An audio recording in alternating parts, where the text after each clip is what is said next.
I, 40-year-old male, have a son, Jay, 16-year-old male. We live together alone. His mother is not in the picture. I have done my best as a single parent since she disappeared on us when Jay was 4. My son has always been my best friend. I'll admit that I'm not very good at taking an authoritative role. He hasn't ever given me much reason to.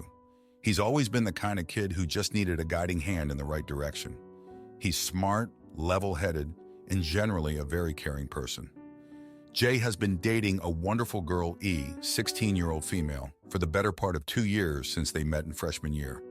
She's nice and respectful, and they seem to get along well. About 2 weeks ago, they were spending time in the living room and got into a pretty heated argument. Came to me and asked me for a ride home. I let Jay know and asked if he's okay. He said he's a bit frustrated and maybe some space would be a good idea. So a quiet drive to her home, she thanked me, and I went back home. I asked Jay what happened. He explained the situation, not going to put the business out there, just a common argument in couples, and he said he would talk to her once he had a more level head. Everything sounded reasonable. 3 days ago, Jay told me he had a friend coming over. I say no problem and just let me know if he needs anything. I was beat from overtime and knocked out for a bit. I wake up and I hear a woman's voice downstairs. I come downstairs to Jay kissing an unfamiliar girl. I asked Jay if he could help me with something quickly. He says sure, and we head to the garage. I close the door and ask who that is. Jay says she's just a friend. I ask what's going on with E. He responds, well, maybe this will get her to pull her head out of her butt. I said, all right, that's not how I raised you. You know what you're doing is wrong. I explained, if you don't tell E, I will. This didn't seem to register with him. He shrugged me off and walked off to spend time with his friend. I called E's father and let him know what's going on. Jay is then on the phone getting in an argument. E breaks up with him. He approaches me, gets mad at me. I tell him to accept responsibility. He refuses. I yell at him to pack his stuff and that until he can learn he owes E an apology and accept responsibility, he will be staying with his aunt. I take his car keys. My sister picks him up and he leaves pissed. It's been 3 days and my sister tells me he's still angry and Jay refuses to reach out to me. I spoke with my friend about the situation and he told me I should have let it be. Jay knows I don't condone cheating, but maybe my buddy is right. Am I the idiot? Edit update. Thanks everyone for the reality check. While my son knows my feelings about cheating, very explicitly so, telling him to leave to live with my sister was in fact a poor choice. I shouldn't have reacted that way. This is his home and always will be. I just got off the phone with my son and he apologized for crossing a line I had drawn in the sand by his words.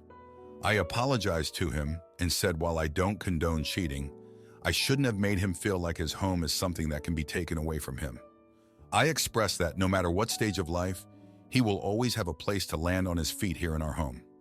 I told him I won't interfere in his relationships any further. However, if he chooses to do the wrong thing, do not do it in our home. We had a long conversation and I think we have a better understanding of each other's boundaries and roles now. My son will remain my best friend. There's no one else I'd rather fish with or spend the afternoon talking to. That's not going to change. His friend was unaware he was in a relationship and she's giving him shit for using her. And he did apologize to E, but she's obviously very upset and we will see how things turn out there. Jay understands that what he did was wrong and is obviously upset facing the consequences of his actions. I'd like to thank everyone's perspectives here. I should have put more thought into what I was doing at the time. I still refuse to allow cheating in my home, but a home is not a possession to be taken away from a person. It's his as much as mine, and I never want him to feel like it's off limits to him again. My sister is, of course, giving us both a bit of grief in her lighthearted way. Now for a few comments before the update. Comment 1, you're the idiot. Get out of your kid's love life. You kicked your kid out over this WTF. You are kind of a terrible parent if this is all it takes to completely destroy your relationship with him. You could have sat down and had a real conversation with him instead of issuing ultimatums. Your job is to guide. You could have explained and helped him navigate what it's like being 16 years old and stupid and hurting people, but no, it was your way or the highway. Well, he has chosen the highway. Comment 2, I think you overreacted. At that age, your kids should never have their home taken away. Your kid is 16 years old and obviously not going to settle down with E. I totally agree with the argument. Calling E's dad and setting some sort of punishment over that behavior is necessary. What should that punishment be? I don't know. That's the hard part about parenting. Everyone sucks here, but you, most of all, for forcing your kid to stay elsewhere. The punishment outweighs the crime. Now for the update, thanks for sticking around for more of what's been going down. So after that whole mess with J and E, things seemed to settle a bit. But you know, life's got a funny way of throwing curveballs. Just when I thought we were getting back on track, another bomb dropped. Turns out Jay's little stunt with the just a friend girl wasn't his first rodeo. E's best friend, let's call her M, came forward with some screenshots. Text between Jay and another girl from months ago. E was devastated, and so was I. I mean, I thought I knew my kid. I confronted Jay about it, and he tried to brush it off, saying it was nothing serious. But I could see the shame in his eyes. He knew he'd messed up big time. I didn't yell this time. I just felt so tired. I told him he had to make it right somehow. He just nodded, not saying much. Meanwhile, E's dad wasn't too happy with me either. He thought I should have kept a tighter leash on Jay. I get where he's coming from, but it's not like I can watch Jay's every move. Plus, I thought I'd taught him better than this. In the midst of all this, my job's been on the line. The company's downsizing, and they're looking at cutting some of us loose. I've been there for years, but that doesn't seem to matter much now. So I've been stressed, trying to figure out what I'll do if the worst happens. Then, 2 days ago, Jay's school called. He'd gotten into a fight. Some kid made a crack about E, and Jay lost it. The school suspended him for a week. When I picked him up, he was all bruised up. And for the first time, I saw my boy look defeated. He said he was sorry, that he was just so angry all the time now. I didn't know what to say. I felt like I was watching him slip away from me. Yesterday, E came by to pick up some stuff she'd left at our place. She wouldn't even look at Jay. I could tell it tore him up inside. After she left, Jay just sat there for the longest time. Then out of nowhere, he said he wanted to go live with his mom. My heart stopped. I hadn't heard from her in years, and neither had he. I asked him why, and he said he needed a fresh start, away from all the mistakes he'd made here. I tried to talk him out of it, but he was adamant. He'd found her on social media, and she'd apparently said he could come stay with her. I felt like I was losing him, but part of me wondered if maybe this was what he needed, a change of scenery, a new perspective. So today I drove him to the bus station. He had a backpack and a duffel bag, that's it. He hugged me, said he was sorry for everything, and that he'd call when he got there. I watched him get on the bus, and that was it. He was gone. I drove home in a daze. The house feels so empty now. I keep thinking I'll hear him come through the door, but it's just silence. I'm worried about him, about whether his mom's changed, whether she'll be good for him. But I had to let him go. It's what he wanted. And now here I am sitting in his empty room, trying to figure out where it all went wrong. I thought I'd done everything right, but maybe I was too much of a friend and not enough of a parent. Maybe I should have seen the signs, should have been stricter. I don't know. All I know is that my son's out there trying to find his way, and I'm here hoping he'll find whatever it is he's looking for. It's a tough pill to swallow, realizing that sometimes, no matter how much you love someone, you can't protect them from themselves. Thanks for hearing me out. My son's best friend's mom drops her kid at my door and expects me to feed him junk. But when she teams up with my backstabbing sister-in-law, I ban her son and kick her out to save my vegetarian household from their toxic drama. Throw away, because this is not something I usually post on my account. I, 30-year-old female, and my significant other, 30-year-old male, have a son, 7-year-old male, we'll call L. He has a best friend, J, 8-year-old male. They are extremely close. Jay's mom, T, 37-year-old female, is a single mom. L asked several times about Jay coming over, so I looked up T on Facebook. I sent a message and asked to set up a play date for our sons. First few times were no problem. We'd host Jay usually on Friday night and the next morning. L very rarely has been to Jay's house. The last few weeks, T has been coming by unannounced to drop Jay off for one reason or another. She comes to pick him up the next day, rarely replying to my texts about when she would be coming to get him. I'd like some warning beforehand, but that isn't the only issue. Sometimes it's hard getting a last-minute babysitter with a schedule change. I get that. Jay will only eat certain foods from fast food restaurants for breakfast, lunch, and dinner. Now, I'm not here to judge her for that. A fed kid is a happy kid. However, we are a vegetarian household, Elle isn't. We decided to wait until he's old enough to make a choice for himself. We still only eat healthy in our house except for special occasions.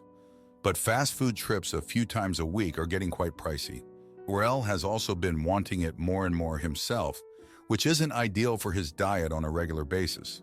That, on top of our regular grocery bill, is a bit much. It's also making meal planning for the week hectic and making food waste with produce going bad. So today, T comes by to drop off Jay unannounced, saying she has to go to her mom's house. After the boys went inside, I tried to talk to her about Jay's eating habits. I asked if I could try again feeding Jay dinner I make at home, and she could talk with him about trying new things.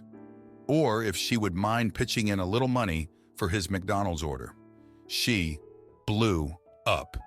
T started yelling at me that I'm mom-shaming her, that she's a single mom, and if he is at my house, I should feed him, that I think I'm better than her, etc. Honestly, it wasn't very coordinated. She was just yelling, and as much as I tried to take what she was saying in, I felt so upset by this. I told her she needs to leave and to take Jay with her. She will not speak to me that way.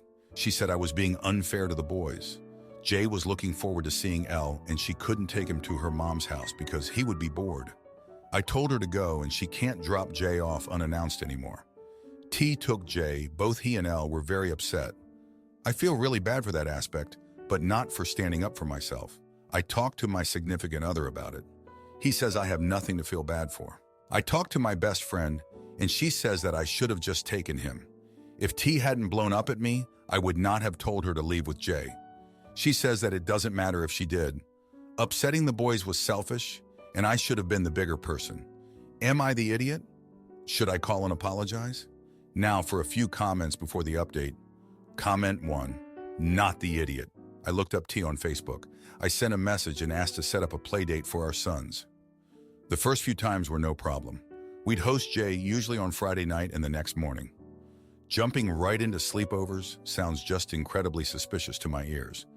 This feels like a parent just pawning off their kid. Comment 2. Not the idiot. You are being used as free, long-term, and increasingly constant babysitting, which was costing you and your family increasing amounts of money and stress. Playdates are prearranged and time-limited from now on. In any other scenario, you are unavailable to care for and cater to someone's child. Now, for the update. A lot has happened since my last post, and I need to vent. Just when I thought things couldn't get more complicated, they did. After the blow-up with T, things settled down for a few days. But then, out of the blue, my significant other's sister, who we'll call S, showed up at our doorstep with her 2 kids, crying and saying her husband had kicked her out. She had nowhere to go, so we took her in, thinking it would be temporary. Our home, once a peaceful sanctuary, turned into a chaotic, overcrowded mess. Sis's presence in the house brought a new set of problems. She's the type who can't sit still, always meddling in everyone's business. She started criticizing how we were raising Elle, saying we were too strict with his diet and that we should let him be a kid. She even went behind our backs and started feeding him fast food, which caused a huge argument between us. My significant other was caught in the middle, trying to keep the peace between his sister and me. Then the news dropped. S revealed that T had been talking to her about us, painting a picture of us as controlling and judgmental. Apparently, T had been harboring resentment ever since I confronted her about Jay's eating habits. S, loving drama, had been egging T on, telling her she should stand up for herself. It was like a betrayal. S was supposed to be family, yet here she was, stirring the pot. The tension in the house reached a boiling point when S took it upon herself to invite T over to clear the air. It was a disaster. T came in, all guns blazing, accusing us of trying to change Jay and saying we had no right to tell her how to raise her son. She even threatened to stop Jay from seeing Elle altogether. I couldn't believe the nerve of her, coming into our home and making demands. In the heat of the moment, I did something I never thought I'd do. I told T that Jay was no longer welcome in our home. It was a tough decision, but I couldn't let her toxic behavior affect my family any longer. Elle was devastated, but I had to protect our household from any more chaos. After T stormed out, S tried to defend her actions, but I was done. I told S she had 2 weeks to find a new place to live. My significant other was silent, torn between his sister and me, but he knew it was the right call. His meddling had caused nothing but trouble, and it was time for her to go. The aftermath was rough. Elle missed Jay terribly, and my significant other and I had some serious discussions about boundaries and family. We agreed that our son's well-being was our top priority, and we couldn't let anyone, not even family, disrupt that. As for S, she moved out last week. It was a tense goodbye, but necessary. Our home is slowly returning to normal, and Elle is adjusting. We've been focusing on spending quality time together as a family, trying to move past the drama. Thanks for reading. My stepmom insists on a family naming tradition for my baby. So I expose her affair and shatter the family unity she cherished so much. I, 28-year-old female, am pregnant with my first child. We have not revealed the intimacy of our baby yet or the name. But the name has been a heavily discussed topic because my stepmom of 20 years and her family have a naming tradition where the girls get the middle name Elizabeth and the boys get the middle name Gabriel. This is something they do with all their kids, and they have unique first names that are specific to the family. When I was previously pregnant, I miscarried. The topic came up then, and when we announced my pregnancy this time, it was brought up again once I reached my second trimester. My stepmom really wants me to take part in the tradition. My half-siblings want me to take part in the tradition. My dad doesn't care as much, but wants me to do it as a sign of full acceptance that I am a member of my stepmom's family and that my baby will be too. My husband and I are not following the tradition. I don't want to, and he doesn't care either way, but believes the decision should be mine. We have discussed what to say to everyone, and initially we went with a disclaimer that we were not using the names for our children because we wanted to pick the first and middle names together. This sparked responses like, people can have multiple middle names, and think about how important and special the middle names will be, and how Elizabeth and Gabriel are very easy to pair with first names. We then tried to shut down all conversations about this, and we said we did not want those names imposed on us. I stepped in when changing the conversation, and walking away was not deterring them, and said to end the conversation because it was becoming tiring, and I would take a step back if they could not let it go.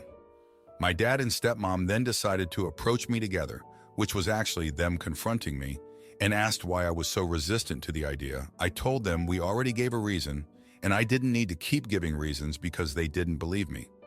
My stepmom said it feels like it's because they are from her family and not from my mom or dad's sides of the family, and she doesn't think that's fair.